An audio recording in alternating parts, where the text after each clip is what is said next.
भूतेश्वर देवाधिदेव महादेव का दिव्य तीर्थ है। तो पांडवों ने पूछा है ये बाहर भूतेश्वर की महिमा गरिमा क्या है? बोले इसकी महिमा ये है कि एक राजा है, काशी जी में है, और काशी कौन सी भूमि है? विद्या की भूमि। अयोध्या वैराग्य की भूमि, द्वारका वैभव की भूमि, और मथुरा वृंदावन प्रेम की भूमि, और नर्मदा के किनारे तपस्या की भूमि बताई गई है। तपो भूमि नर्मदा तीरे तपहा कुरिया। नर्मदा जी के किनारे पहुंचने मात्र से तपस्याओं का फल मिल जाता है। नर्मदा जी के किनारे बैठ के भजन पूजन भगवत भजन करने मात्र से सिद्धियां। तो श्री मार्कंडेय जी वर्णन करते हैं कि राजा अपने गुरु महाराज, तो गुरु वशिष्ठ ने कहा राजा जो भी दान जो भी पुण्य करे अच्छी बात है, लेकिन जीवन में हमें नर्मदा जी के किनारे दान पुण्य करना ही चाहिए, पुण्य करना ही चाहिए।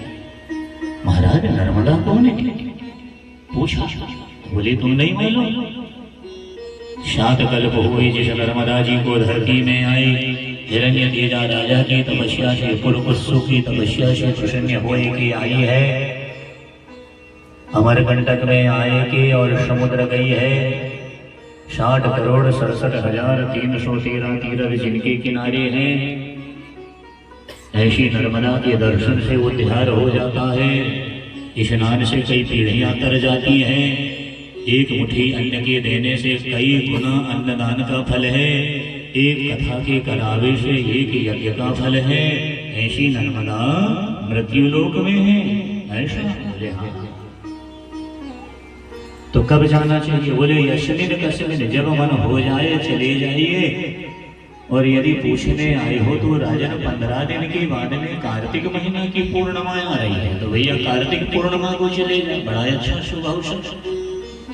क्या ले जाएंगे? बोले कुछ ले जाओ ना ले जाओ, अन्न जरूर लेके जाना। तो राजा अपने घर में आई, रानी से कहे कि अपन पैदल चलेंगे, बैलगाड़ी में अनाज रख लेंगे और वहां ले जाके दिन भर सदाव्रत अन्न बांटेंगे। पति पत्नी की तैयारी हो अभी, कल कार्तिक की पूर्णिमा है। आज काशी जी से 2 बैलों को बैलगाड़ी में जोत लिए, अनाज रख लिए, अन्न रख के और पैदल चल रहे हैं। चलते चलते चलते आज शाम रात तक गुजरात की धरती में आए। पेड़ के नीचे बैलों को बांध दिए, चारा पानी दे दिए। सवेरे हुआ, राजा ने कहा पहले बैलों को जल पिलाए, फिर अपन लोग आगे की व्यवस्था। तो जैसे जल पिलाने को एक बैल को ले गए हैं, जल पिया है, लाई के खंभे में बांध दिया, और दूसरे बैल को ले गया है। जैसे जल पिया है तो वो बैल जल पिया है और गोल गोल घूम के उसके प्राण वहीं अंत हो जाते हैं। प्राणान। राजा रोने लगे, ये क्या घटना हो गई, कहाँ जाएं, क्या करें? अब आकाशवाणी भी कि रोना बंद करो, जो जैसा कर्म करे वैसा फल पाए।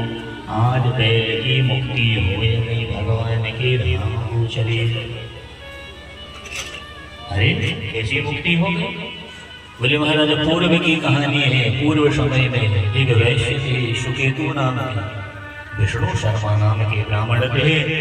समुद्र के किनारे रहते थे, अपने बाल बच्चों को छोड़ के आए और जमाने और रख के जा।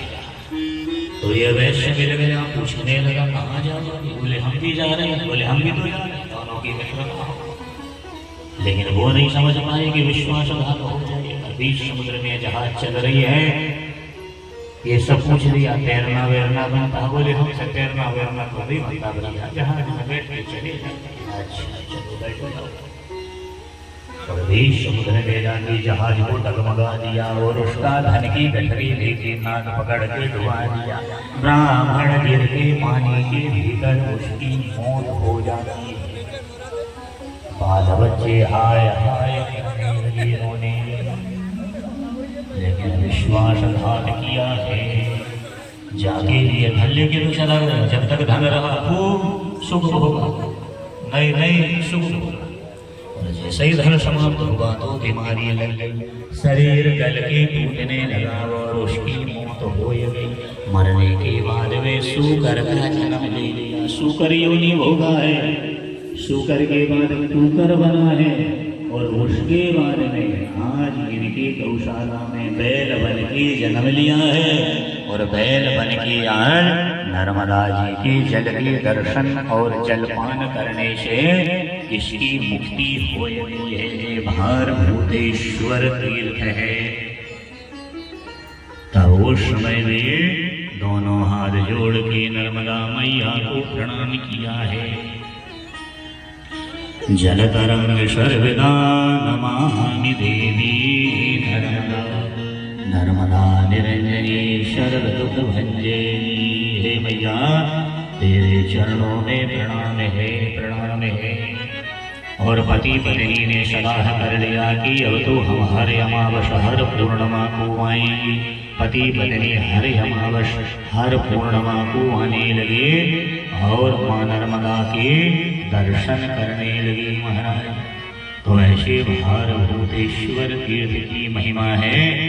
यह आख्यान को जो सुनता है भगवान की कृपा से वह भगवान के धाम को चला जाता है। श्री स्कंद पुराणे रेवाखंडे नर्मदा पुराणे नर्मदा चरित्राय नमः। बोले है नर्मदा मैया की। आज हमारा चौथा दिन विश्राम लेना है। एक गरबा की माँ की दक्षिणा